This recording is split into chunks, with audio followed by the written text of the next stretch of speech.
আসসালামু আলাইকুম। এখন শুনবেন সংবাদ শিরোনাম। গাজীপুর সাভারে আলাদা স্থানে 4টি বাসে দুর্বৃত্তের আগুন, কার্যক্রম নিষিদ্ধ। আওয়ামী লীগের কর্মসূচি ঘিরে সারা দেশে নিরাপত্তা জোর। পদে না থেকেও বিএনপির মনোনয়ন পেয়ে চমক দেখালেন খুলনার নজরুল ইসলাম মঞ্জু। আদর্শের জয় বলছেন জনপ্রিয় এই নেতা। যে ফোনের অপেক্ষায় ছিলাম। ময়মনসিংহের হালুয়াঘাটে বাবা মেয়ের মরদেহ উদ্ধার, গুরুতর আহত অবস্থায় স্ত্রী হাসপাতালে ভর্তি, কারণ খতিয়ে দেখছে পুলিশ। নেত্রকোনায় রাজনৈতিক বিবেচনায় পাওয়া আশ্রয়ণ প্রকল্পের ঘর হাত বদল, গণ অভ্যুত্থানের পর বিক্রি করে দিচ্ছে বরাদ্দ পাওয়া প্রভাবশালীরা। আসসালামু আলাইকুম। এতক্ষণ শুনছিলেন সংবাদ শিরোনাম, এখন শুনবেন বিস্তারিত। গতরাত থেকে ভোর পর্যন্ত গাজীপুর ও সাভারে আলাদা স্থানে মোট 4টি বাসে আগুন দিয়েছে দুর্বৃত্তরা। তবে এতে কেউ হতাহত হয়নি। নাশকতাকারীদের ধরতে অভিযান চলছে বলে জানিয়েছে পুলিশ। এদিকে আগামীকাল মানবতা বিরোধী অপরাধের মামলায় শেখ হাসিনার বিরুদ্ধে রায়ের তারিখ ঘোষণা ও কার্যক্রম নিষিদ্ধ আওয়ামী লীগের ঢাকা লকডাউন কর্মসূচি ঘিরে সারা দেশে নিরাপত্তা জোরদার করেছে আইনশৃঙ্খলা বাহিনী। গাজীপুরের ভোগড়া বাইপাস এলাকায় রাস্তার পাশে রাখা ছিল ভিআইপি পরিবহনের একটি বাস। ভোরের দিকে বাসটিতে আগুন দেয় দুর্বৃত্তরা। খবর পেয়ে ঘটনাস্থলে গিয়ে আগুন নেভায় ফায়ার সার্ভিস। তবে এরই মধ্যে সম্পূর্ণ পুড়ে যায় গণপরিবহনটি। জেলার শ্রীপুরের বেড়াইদের চালা এলাকায় ভোরের দিকে আরও একটি বাসে অগ্নিসংযোগ করে দুর্বৃত্তরা। এর আগে কালিয়াকৈর নবীনগর সড়কের চক্রবর্তী এলাকায় একটি মিনি বাসে আগুন দেয়া হয়। নিয়মিত হল পার্টির পাশাপাশি চেকপোস্টের কার্যক্রম পরিচালনা হচ্ছে। আমরা চাই জনগণকে স্বস্তি দিতে, জনগণ যেন স্বস্তির মধ্যে থাকে, কোনো ধরনের আতঙ্ক, কোনো ধরনের কোনো নাশকতা, এই ধরনের পরিস্থিতি যেন উদ্ভব না হয়, এই জন্য আমরা সর্বোচ্চ সতর্ক রয়েছি। সাভারেও নাশকতা হয়েছে।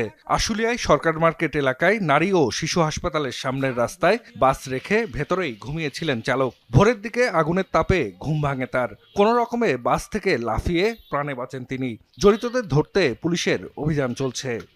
দেখি আগুনের তাপ আসে আমার গায়ে লাগছে, আমি চোখ খুলে দেখি পুরা গাড়ি আগুন। এই একটা গাড়ি আমার সামনে চলে। ব্রাহ্মণবাড়িয়ায় আগুন দেয়া হয়েছে গ্রামীণ ব্যাংকের একটি শাখায়। গত মধ্যরাতে বিজয়নগর উপজেলার চান্দুরা শাখায় এই ঘটনা। এতে পুড়েছে বেশ কিছু গুরুত্বপূর্ণ নথিসহ আসবাবপত্র। ওই পাশে একটা চেয়ার আছে, প্লাস্টিকের চেয়ার, যেটা আমাদের অফিসের না বা আমাদের মেসেরও না। তো ওই আমার কাছে মনে হচ্ছে যে ওই পাশের পার হয়ে আসছে ওই প্লাস্টিক চেয়ারের উপর দিয়ে। এদিকে বৃহস্পতিবার মানবতা বিরোধী অপরাধ মামলায় শেখ হাসিনার বিরুদ্ধে রায়ের তারিখ ঘোষণা ও কার্যক্রম নিষিদ্ধ আওয়ামী নেতাকে দল থেকে অব্যাহতি দেয়ায় 5 শতাধিক নেতাকর্মীর পদত্যাগ। প্রায় 4 বছর আগে এমন নজিরবিহীন ঘটনার সাক্ষী হয়েছিল খুলনাবাসী। বিএনপির তৎকালীন খুলনা মহানগর সভাপতি ও বিভাগীয় সাংগঠনিক সম্পাদক নজরুল ইসলাম মঞ্জুকে অব্যাহতি দিয়েছিল বিএনপি। এবার নির্বাচনে তার উপরই আস্থা রেখেছেন দলের ভারপ্রাপ্ত চেয়ারম্যান তারেক রহমান। দলের পদে না থেকেও মনোনয়ন পাওয়াকে আদর্শের জয় হিসেবেই দেখছেন মঞ্জু। রাজনীতিতে তার উত্থান পতন, সুখ দুঃখ, পাওয়া না পাওয়া এবং আগামীর বাংলাদেশ নিয়ে খোলামেলা আলাপ করেছেন। পেশি বা অর্থশক্তি নয়, রাজনীতিতে আদর্শই শক্তিশালী, তা আবারও প্রমাণ করলেন খুলনার জনপ্রিয় নেতা নজরুল ইসলাম মঞ্জু। 4 বছর আগে দলীয় পদ হারালেও দলের প্রতি আনুগত্যে টলেননি একদিনও। সেই নিষ্ঠারই পুরস্কার পেয়েছেন তিনি। আগামী জাতীয় সংসদ নির্বাচনে খুলনা 2 আসনে বিএনপির প্রার্থী হিসেবে মনোনয়ন পেয়েছেন। 2021 সালের ডিসেম্বরে বিএনপির তৎকালীন খুলনা মহানগর সভাপতি ও বিভাগীয় সাংগঠনিক সম্পাদকের পদ থেকে মঞ্জুকে অব্যাহতি দেয় দল। এতে ময়মনসিংহের হালুয়াঘাটে শ্বশুরবাড়িতে এক গার্মেন্টস কর্মী ও তার 7 বছরের কন্যাকে গলা কাটা অবস্থায় উদ্ধার করা হয়েছে। গুরুতর আহত অবস্থায় উদ্ধার করা হয়েছে তার স্ত্রীকে। এ ঘটনায় আনুষ্ঠানিকভাবে কাউকে গ্রেফতার দেখানো হয়নি, তবে জিজ্ঞাসাবাদের জন্য নিহত গার্মেন্টস কর্মী রতনের শ্বশুর ও শাশুড়িকে আটক করেছে পুলিশ। জেলা পুলিশের পাশাপাশি তদন্ত করছে সিআইডির ক্রাইম সিন ইউনিট। হালুয়াঘাট উপজেলার আমির খাকুড়া গ্রামে শ্বশুরবাড়িতে গার্মেন্টস কর্মী রতন মিয়া ও 7 বছরের মেয়ে নুরি আক্তারকে গলাকাটা অবস্থায় দেখতে পায় এলাকাবাসী।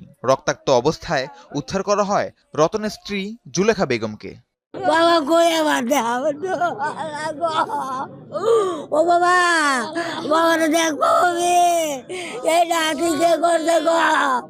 খবর পেয়ে ঘটনাস্থলে পৌঁছে একটি ধারালো অস্ত্র, খালি বিষের বোতল এবং রতন মিয়ার লেখা সুইসাইড নোট ও বিয়ের কাগজপত্র উদ্ধার করে পুলিশ। তবে স্বজন ও স্থানীয়দের ধারণা এটি একটি পরিকল্পিত হত্যাকাণ্ড। দুলালি মারছে, দুলাটা তারা কেউ মারছে না। আগে মেয়েটা মারছে না, মেয়ে কয়ে দিব, আমার নাতিরে কয়ে দিব, মেয়েটা মারছে। আমার ছোট ভাই তো কালকে রাত্রে এই জায়গায় আইছে, এখন আওয়ার পরে এখন হেরা যে কি করছে তো জানি না। আহত স্ত্রী জুলেখা বেগম প্রায় 2 বছর ধরে দুবাইয়ে গৃহকর্মী হিসেবে কাজ করছিলেন। সম্প্রতি জুলেখা বেগম ছুটি নিয়ে দেশে ফেরেন। আজকের ফ্লাইটেই তার দুবাই ফেরার কথাও ছিল। তবে স্বজনরা জানায় স্ত্রীর দুবাই যাওয়ার বিষয়ে রাজি ছিলেন না রতন মিয়া। এ নিয়ে স্বামী স্ত্রীর মধ্যে বিরোধ চলছিল। পুলিশ বলছে তদন্ত শেষে জানা যাবে এটি হত্যা, আত্মহত্যা নাকি পরিকল্পিত ঘটনা। পারিবারিক বিরোধের কারণে ঘটনা ঘটে থাকতে পারে বলে আমাদের ধারণা, এবং আমরা আনুষঙ্গিক বিষয়গুলো আমলে নিয়ে তদন্ত করছি। আমরা খুব শীঘ্রই বের করে ফেলবো কারা ঘটনার সাথে জড়িত। এরই মধ্যে সিআইডির ক্রাইম সিন ঘটনাস্থল পরিদর্শন করেছে। মরদেহ দুটি ময়নাতদন্তের জন্য পাঠানো হয়েছে ময়মনসিংহ মেডিকেলের মর্গে। নেত্রকোনায় পতিত সরকারের দেয়া জমিসহ আশ্রয়ণ প্রকল্পের ঘর বিক্রি করে দেয়া হচ্ছে। স্থানীয়রা বলছেন, এসব ঘরের বরাদ্দ রাজনৈতিক বিবেচনায় হওয়ায় ঘর পেয়েছেন প্রভাবশালীরা, তাই তারা ঘরে উঠছেন না। উদ্বোধনের পর থেকেই খালি পড়ে আছে 60-70% ঘর। কোনো কোনো স্থানে বিক্রি করে দেয়া হচ্ছে বরাদ্দ পাওয়া ঘর। পড়ে থাকা এসব ঘরের বরাদ্দ চান প্রকৃত ভূমিহীন মানুষ। বিষয়টির খোঁজ নিয়ে নতুন করে তালিকা প্রস্তুত করে উপকারভোগীদের মাঝে বিতরণ করার আশ্বাস দিয়েছেন জেলা প্রশাসক। যে ঘরটি হওয়ার কথা ছিল অসহায়দের আশ্রয়, সেখানে জায়গা করে নিয়েছে ক্ষমতার দাপট আর টাকার প্রভাব। যাদের জমি আছে, ঘর নেই, এমন মানুষের জন্য আশ্রয়ণ প্রকল্পের উদ্যোগ নেয় পতিত আওয়ামী লীগ সরকার। প্রকল্পের আওতায় নেত্রকোনার খালিয়াঝুরির হেমনগর কান্দায় 2022 সালে নির্মাণ করা হয় 350টি ঘর। 2023-এ হস্তান্তর করা হলেও মাত্র 95টি বাদে বাকি সব ঘর এখন তালাবদ্ধ। স্থানীয়দের অভিযোগ, আশ্রয়হীনদের দেওয়ার কথা থাকলেও বেশিরভাগ ঘরই বরাদ্দ পায় তৎকালীন প্রভাবশালীরা। প্রয়োজন না থাকায় এখন বিক্রিও শুরু করেছে তারা। 60,000, 65,000, হ্যাঁ, এই 1 লাখ এরকম বিক্রি করতেছে। কিন্তু যারা বাড়ি ঘর বেশি আছে, মানে সুখ সুবিধা, ওরার ঘর দর বিক্রি করে যাইতেছে। কিছু বেশি কিনে হইতাছে, কিছু মানুষের দহলেও আছে, কিছু কেউ হামাইছে থাকতেছে এইভাবে। শুধু হেমনগর কান্দাই নয়, জেলার বেশিরভাগ আশ্রয়ণ প্রকল্পেরই একই অবস্থা। ফাঁকা পড়ে আছে অধিকাংশ ঘর। নির্মাণের কয়েক বছরের মাথায়ই ব্যবহারের অনুপযোগী হয়ে পড়েছে। ঘর নির্মাণে নিম্নমানের উপকরণ ব্যবহারের অভিযোগও করছেন বসবাসকারীরা। অনেক ঘর আছে বৃষ্টি পরে, জানালা খুলে জায়গা, দরজা খুলে জায়গা, এটা মেরামত করছে না। তো আর লড়ার লাগে ঘুমাইতে পারি না, বয়ে উঠতো ঘুমাতে কেলা খায়া।